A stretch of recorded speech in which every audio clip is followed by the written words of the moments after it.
Welcome to Facts TV News, where everything is true. PJ retires as Privy Council member. Former Prime Minister PJ Patterson has walked away from Her Majesty's Privy Council. The council serves as an advisory body to the Queen. Patterson said he was moved to retire from the body as a show of support for Jamaica moving towards becoming a republic. There now exists in Jamaica a national consensus that we should effect during our own Diamond Jubilee of Independence the process of appointing a citizen of our own country as head of state. In view of my strong support for this significant change and my determination to that end, I regard it as prudent and timely to retire from the Privy Council with immediate effect, he wrote in a letter dated March 30th. In a reply on April 14, the Privy Council confirmed an acceptance of his request. Patterson has also been among voices supporting calls for republic status for Jamaica. Last December, he issued an impassioned plea to Prime Minister Andrew Holness and opposition leader Mark Golding to transcend partisan borders and capture a historic landmark by relinquishing the monarchy and establishing a republic. In a letter to Holness and Golding dated December 2nd, Patterson said it would be repulsive to contemplate the 60th anniversary of independence, where Jamaica's constitution rests on an order in council dating back to July 23, 1962. He also bemoaned still having a head of state who does not reflect our own image and enables every Jamaican to aspire in reaching the highest position within our native land. Students' honesty pays off. He didn't own a phone, but when Buff Bay High student 9th grader Rodane Green found one near the Port Antonio market, he resisted the urge to keep it. That act of honesty has earned him not just a brand new phone with $1,000 credit, but his transportation to and from school is covered for the next 3 months.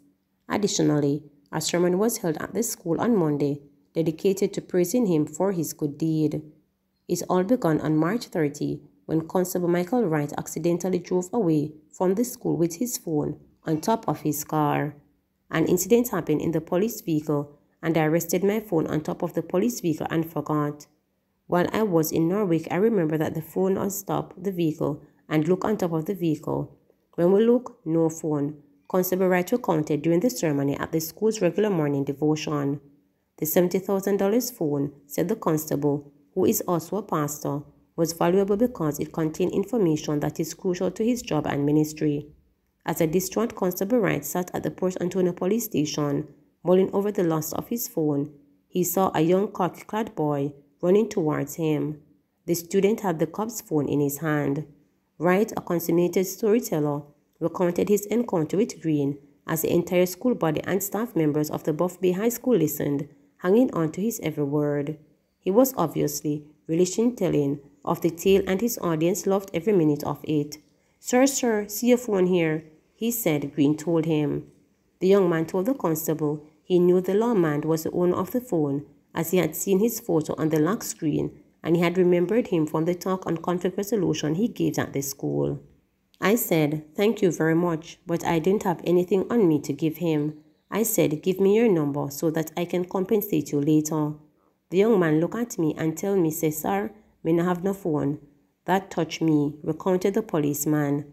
Me say, Lord have mercy, cause nowadays you no have no phone, and you find a phone, it simple means say, you just have a phone, not true?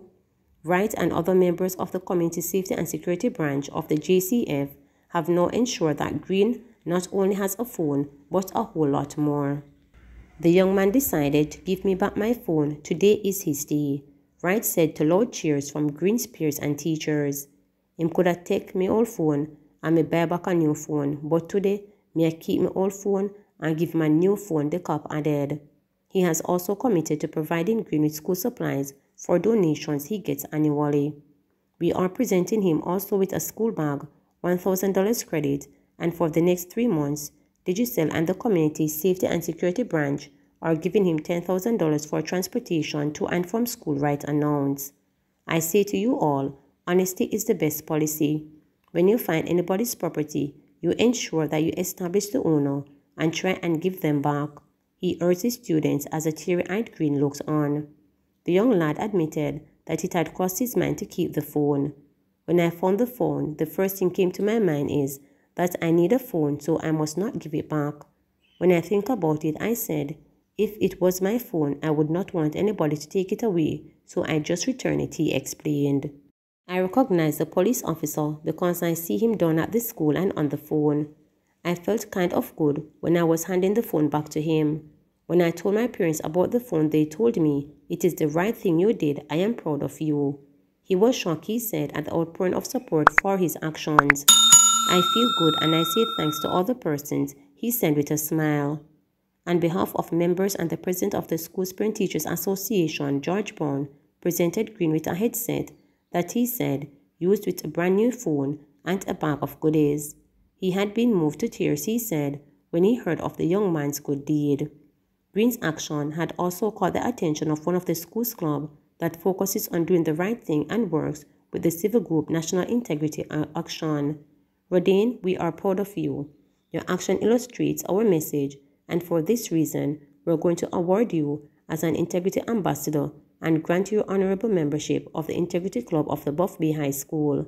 I encourage everyone to do the right thing, even when no one is looking, said the club's president, Joan Michael Gosmore.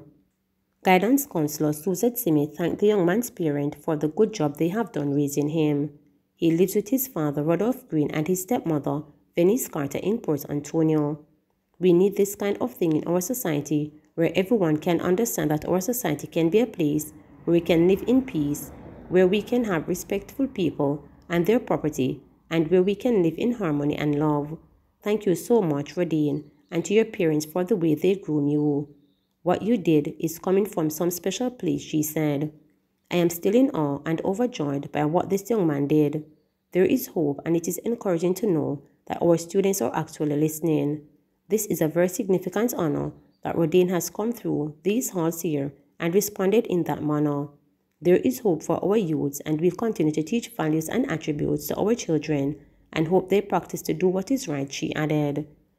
Rodane's form teacher, Robbins, is hoping other children will be inspired by his story and emulate his actions. She cried with pride during the ceremony. I hope his story will help other students to demonstrate acts of kindness through the whole Jamaica. I am very, very proud of him because he stood out, she said with a smile. Prime Minister Andrew Holness stated under his administration, there will be no breakdown of the Jamaican state. Government has taken a comprehensive approach to fighting crime in what we call Plan Secure Jamaica. It's a broad plan. It involves, for example, the use of emergency powers to address situations that are over and above the capacity of regular law enforcement. That arm of the plan has come under some question. It is before our courts. I don't want to go too much. It is a source of political contention. The opposition opposes it. But the opposition to the use of emergency powers is a denial of the reality that we have an emergency in our country. It cannot be that we consider normal over 1,000 murders yearly. It cannot be considered normal that Jamaica is in the top 5 countries for homicide rates in the world. We cannot consider it normal that young men can take a car, drive furtively along a road, roll down their windows, and spray a street corner of innocent civilians, drive away. They may get caught, and then they may get bail. They may intimidate the victims, and they never get arrested. And then they're back at it again. It cannot be considered normal. We have an emergency. And I believe that notice should be taken of this. both by the opposition, both by the judiciary, and certainly the government has taken notice of it, that we have an emergency and we need to be able to use emergency powers to address it. And when we have used emergency powers, it has worked. When we used it here in Westmoreland in the Tri-Parish, it worked. We cannot deny the history of the use of emergency powers. If any government should fear the use of emergency powers, it should be this government. And when we decided that we would use it as a strategy, we didn't just immediately implement. We went through a process of introducing the zones of special operations to give almost a training exercise to the security forces. We went through human rights training. We made sure the officers understood that these powers are not to be abused. And I am happy to say that this government has used emergency powers and no lives have been taken, guilty or innocent. We have used force without violence. And that has not always been our history. But because we understand that emergency powers should not be used lightly, we took all the measures to ensure that when it was used, the citizen, guilty or innocent, was protected.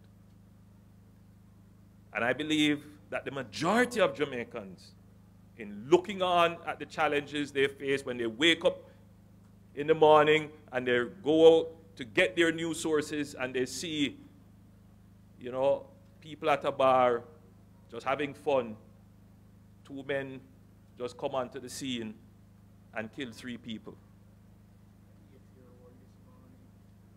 When you see the babies being killed, there's no question. And as the studies are done about justice and democracy and the rule of law, the LAPOP studies keep telling us that increasingly citizens are moving more towards stronger and more deliberate measures. It is a common view that if people can't get law, they will settle for order. And that view is emerging. And what we need to do as a government is to never reach the point where our laws can't work, so that people settle for measures that bring order but are lawless. And we see that happening all the time. It is for that very reasons why dons exist, because they give order to community. They pretend that they can bring peace to communities. And then that is when you have the breakdown of the state. Under my administration, there will be no breakdown of the Jamaican state. And so as we pursue the use of emergency measures, our police force, our military understands that any power that they have, it must be used within the law and respect for the citizens. Please remember to subscribe, like, share, and click the notification bell for daily updates.